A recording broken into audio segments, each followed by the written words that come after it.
Olá, tudo bem? Saudações alfa-sirianas cordiais a todos e todas. Sejam muito bem-vindos à nossa Casa Real Sagrada. Eu sou Rui Mendes, médico animósico, e hoje estamos aqui para falar sobre vampirismo energético, pessoas tóxicas e pessoas intoxicadas. É isso mesmo, porque existe uma diferença entre uma coisa e outra. E você, com certeza, ao longo da sua existência, já deve ter sido vítima, seja de vampirismo energético, seja de pessoas tóxicas, seja de pessoas intoxicadas, que são as pessoas que costumam praticar o vampirismo energético. E hoje vamos trabalhar um pouco esse tema no nosso encontro. Por outro lado, tanto a literatura como o cinema plasmaram no nosso imaginário a figura do vampiro como um ser extravagante, que vive de noite e dorme de dia, com dentes afiados e que, acima de tudo, se alimenta de sangue, faz vítimas para beber o sangue delas, o que certamente faz com que o vampiro se diferencie do canibal, porque o canibal ele não apenas bebe o sangue, ele também come a carne das pessoas, fazendo com que o vampiro seja uma espécie de canibal vegano ou de canibal praticando jejum. Outro dado interessante que sempre acontece nas histórias de vampiro, seja na literatura, seja no cinema, é o fato de que as vítimas por vezes se apaixonam pelo seu algoz, pelo vampiro, pela pessoa que lhe arrebata o sangue e que por vezes transforma ela em vampiro também. E isso acaba por criar uma espécie de relação consentida baseada na escravidão, né? Então as relações vampirescas elas não deixam de ser uma espécie de escravidão consentida.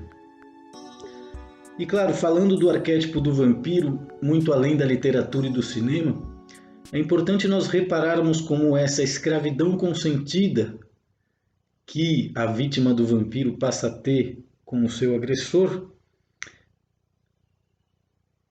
certamente está presente em toda a heliografia existencial do nosso planeta, principalmente na realidade 3D. Então, se nós repararmos na relação que existe entre o político e o seu eleitor, os patrões e os seus empregados, o atendente de mesa e o cliente que vai no restaurante comer, fornecedor e consumidor, todas essas relações se dão através de um equilíbrio que, se for pervertido, se for burlado, se for agredido, vai configurar o vampirismo em si. Então, segundo os nossos médicos, o que caracteriza o vampirismo é justamente a perversão do sistema de trocas e dos contratos sociais criados e mantidos para que o relacionamento das pessoas sejam saudáveis. Se você rompe, se você abusa, se você transgride essa simbiose perfeita, você vai estar caracterizando o vampirismo, que normalmente é praticado por pessoas tóxicas. E quem são as pessoas tóxicas? Segundo os médicos da nossa Casa Real Sagrada e Grupo de Sábios, as pessoas tóxicas em geral são pessoas com pensamentos e intenções desonestas. Podem vir a tornarem-se pessoas tóxicas também aquelas pessoas que ficam tristes por longos períodos de tempo. As pessoas que são vitimistas, as pessoas que sentem inveja, que é algo que você não controla, é normal sentir inveja, principalmente se você tem ou é menos que o outro. As pessoas que praticam intrigas e fofocas também são pessoas tóxicas. As pessoas que têm excesso de desejo e não encontram a oportunidade, seja de realizar esses desejos, seja de saciar eles. E de uma forma geral, todas as pessoas iludidas, todas as pessoas que acreditam em ilusões e que não buscam a verdade, acabam por ter e manter um certo nível de toxicidade, justamente porque se a pessoa está cheia de energia negativa, se a pessoa está cheia de lixo psíquico, ela não vai ter muito como driblar ou esconder isso, principalmente para quem tem olhos de ver e ouvidos de ouvir. E por isso é tão importante saber como blindar-se energeticamente, fisicamente, contra o ataque de pessoas vampiras e também contra o vampirismo energético, que de uma certa forma podemos dizer assim que abastece a nossa Matrix, como a gasolina faz com os carros, né? Então o primeiro ponto que você tem que ter é a capacidade de analisar friamente a sua relação, né? Seja com essa pessoa, seja com uma instituição, seja com a pátria, né? Talvez a pátria, inclusive, seja uma das formas de vampirismo, né? A pátria, o nacionalismo, o partido político, Deus acima de tudo e não sei o que acima de todos, né? Esses são bordões que fazem com que o vampirismo funcione de uma maneira vagosimpática, né? Sintomática, sem que as pessoas precisem dar-se conta que o vampirismo está. Então, a primeira coisa, né, para você se proteger e se blindar do ataque de pessoas vampiras e do vampirismo energético, analisar friamente a relação que você tem com essa pessoa, com essa instituição. Logo, você deve perceber como essa pessoa ou essa instituição te trata. Logo, o terceiro passo é você reconhecer os desequilíbrios que existem entre você e essa relação. Para logo refletir se vale a pena manter esse vínculo, né? Que pode ser matrimonial, pode ser empregatício, pode ser amizade, pode ser o juramento à bandeira, pode ser uma série de coisas. E uma vez que você tenha claro todos esses parâmetros, né, você não vai ter muitas atitudes para tomar. Primeiramente, o que você deve é limitar ou negar os recursos daquele que tem como você fonte de recursos e te vampiriza. Para logo estabelecer limites claros do como essa relação deve funcionar. E se nenhuma coisa nem outra der certo, aí sim você deve finalizar um ciclo de relacionamento e, se necessário, praticar o abandono. Por quê? Porque em se tratando de pessoas vampiras, de vampirismo energético, de egrégoras, de entidades negativas, entre outras coisas, né? Não adianta você querer ser a flor do lixão. E quando é assim, você vai ter que ir embora para muito longe, de maneira que essas pessoas não tenham mais acesso à sua vida. E aí você vai ver que tudo que você quiser fazer começa a dar certo. É uma coisa muito interessante. Então lembre-se disso. Com pessoas vampiras, com quem pratica vampirismo energético, é muito importante limitar ou negar os recursos que o vampiro pretende obter através de você.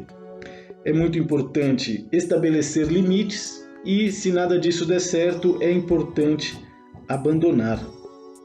Agora, é importante que vocês entendam também como você identifica uma pessoa tóxica, que é diferente de uma pessoa intoxicada, né? Justamente porque as pessoas tóxicas, elas sofrem de uma toxicidade que é crônica e pode vir a tornar-se aguda, né?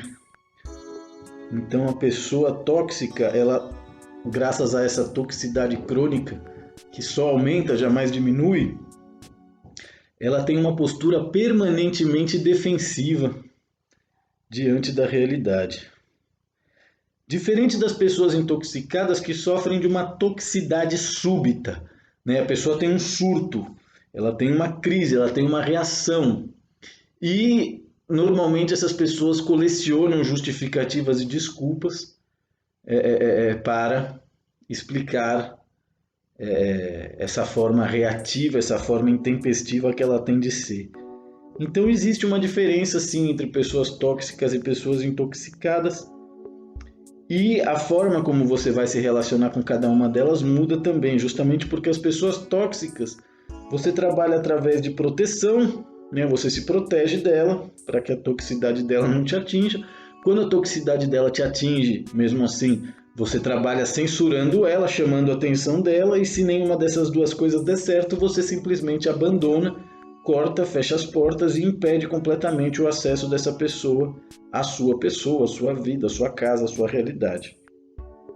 E com pessoas intoxicadas não, com pessoas intoxicadas nós podemos trabalhar através da atenção, podemos trabalhar também através da disciplina, e se essa atenção e essa disciplina tiverem êxito, podemos trabalhar também através da assistência, né? Justamente porque as pessoas intoxicadas, elas ainda têm cura, diferente das pessoas tóxicas que infelizmente não. Então, basicamente, as pessoas tóxicas elas podem ser reconhecidas por um profundo nível de ignorância, burrice e satisfação ou orgulho para com esse nível de insatisfação e burrice. Né? Pessoas sexistas, pessoas crentes que não têm conhecimento, pessoas que se sujeitam a serem fãs incondicionais, seja de artista, seja de atleta, seja do que for. Pessoas com pensamento radical político que defendem ou mordem porque o seu político foi ofendido, né? O seu político de estimação e etc. E principalmente as pessoas que são messiânicas e apocalípticas, né? Normalmente essas pessoas são tóxicas e jamais conseguem baixar ou abandonar os seus níveis de toxicidade. Né? Lembrando que as pessoas messiânicas, por vezes, elas não são necessariamente religiosas, mas essas pessoas que ficam querendo dizer para as outras o que elas devem fazer, o que é melhor para elas, como elas devem se comportar, essas são as pessoas messiânicas. E aquelas que ficam rogando praga e dizendo, se você não fizer isso, tal coisa vai acontecer, se você não fizer isso, o resultado vai ser esse, se você fizer, vai ser esse, olha lá, essas são as pessoas apocalípticas, né? E essas pessoas não conseguem abrir mão dos seus níveis de toxicidade, e por isso, por vezes, a reencarnação é necessária. E já as pessoas intoxicadas, né, elas podem ser reconhecidas como exímios telespectadores de TV, pessoas que passam muito tempo discutindo em redes sociais, né, sabendo que uma pessoa que pensa diferente de você a milhões de quilômetros de distância não vai mudar o seu pensamento, não vai mudar o próprio pensamento, por mais educado que você seja ao querer prestar auxílio para ela, né? Então é uma arrogância muito grande querer abrir os olhos de quem está feliz na cegueira. Pessoas que são simpatizantes, sejam com a causa que for, né? Justamente porque o simpatizante ele é um cara leviano demais para poder se comprometer com a causa que for. Então, assim, as pessoas simpatizantes, ao perceber o seu nível de leviandade, podem mudar essa característica, né? Você deixa de ser um simpatizante e passa a ter um compromisso com aquela causa que você apenas simpatiza. Pessoas que se dizem facilitadores, seja de técnicas terapêuticas, seja de coaching, seja do sei quê. Então, assim, o facilitador, ele é um ser com profunda baixa estima e totalmente intoxicado pela própria baixa estima, né? Então, assim, ao invés da pessoa ser um provedor, ser um professor, ela é um facilitador, justamente porque se as coisas forem mal, ele apenas facilitou aquilo e não se torna responsável. Então é um exemplo de pessoa intoxicada. Gente simplória e gente simplista, gente que acha que tudo é fácil, pessoas relativistas, pessoas chantagistas e também pessoas vitimistas. Esses tipos de pessoas podem ser identificadas como intoxicadas, por quê? Porque se elas realizarem certos tratamentos ou se determinados eventos acontecerem na vida delas, elas podem perceber os próprios defeitos e deixar de fazer uso deles, ainda que por vezes isso não seja uma coisa tão simples e por vezes faz com que a terapia seja necessária. Então é isso, gente bacana, gente fina, gente elegante, gente bonita. Era isso que nós tínhamos para compartilhar com nossos espectadores no dia de hoje. E você já foi vítima de vampirismo energético, pessoas tóxicas ou pessoas intoxicadas? Escreve aí nos comentários do nosso canal, que vai ser um prazer estar em contato com todos vocês. E lembrem-se que sábado, dia 29 de outubro, às 5 horas da tarde no Brasil, 9 horas da noite em Portugal, 10 horas da noite aqui na Espanha, fazemos um seminário solidário e beneficente com o tema Yoga, Amor, Religião e Dinheiro. Estão todos convidados para a nossa live do próximo sábado, no dia 29 de maio de 2021. Não esqueçam, anotem na agenda e participem, compareçam, prestigiem a nossa live, o nosso seminário solidário, beneficente e online, ok? Conto com a presença de todos vocês no próximo sábado. Convida o seu pai, convida a sua mãe, convida a sua avó e venha participar do nossa live seminário, faça perguntas, fique à vontade e dessa maneira nós podemos assim conhecer mais e melhor quem são as pessoas que compõem a audiência do nosso canal em YouTube. Muito obrigado a todos e até o nosso próximo encontro. Saudações cordiais.